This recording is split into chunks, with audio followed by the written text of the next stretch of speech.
Hi, Dan Homann here again. Today's question for myself: am I a Noah or a Jonah?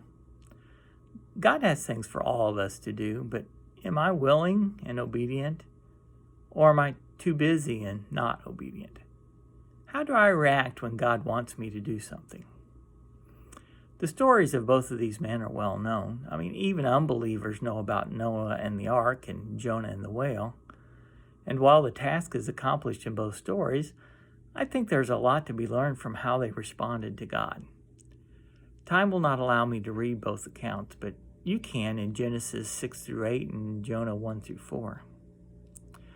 Basically, Noah was noted by God as being a righteous man walking with God in a world full of wicked people. God told Noah to do things throughout the story, and Noah did them. It is noted that Noah did everything God commanded him. Contrasting this is Jonah, a prophet of God who is told to go to Nineveh and preach against their wickedness. But Jonah basically refused by running away, and then when it became clear to him he had no choice, he attempted to do what God wanted in such a way that would not have the intended impact.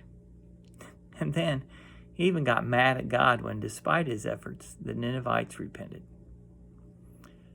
Do I respond like Noah or Jonah?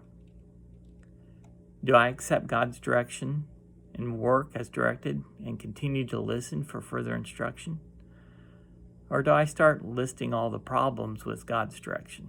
Noting the reasons why it's not a good idea, refusing to take part, or doing things in an attempt to sabotage the outcome.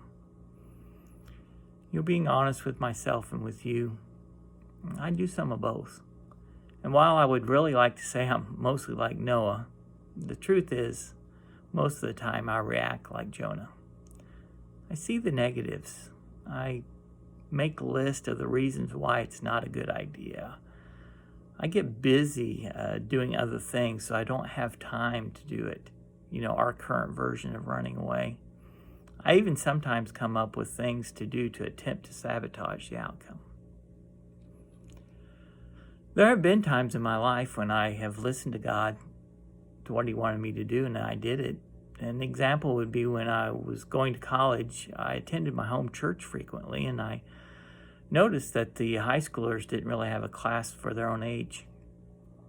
I felt God lead me to do something about this, so I went and talked to the preacher and ended up volunteering to teach a Sunday school class. Was there potential problems and issues? Of course. Was it smart committing to coming home every weekend so I could teach his class? Probably not. But I didn't think about those things. I just went about doing what I could to accomplish the task. Unfortunately, it seems like more often than not, I have a tendency to be more like Jonah and his approach and do everything I can to avoid doing what God wants me to do. And, I'm not even talking about what we tend to see as the hard stuff, like going to a group of people and preaching to them about their sins, or in today's vernacular, witnessing to them. No, I'm talking about relatively simple things like reading the Bible and praying. God wants to know me, and He wants me to know more about Him and to talk to Him all the time. He wants me to know Him well enough that I automatically turn to Him and His Word for everything.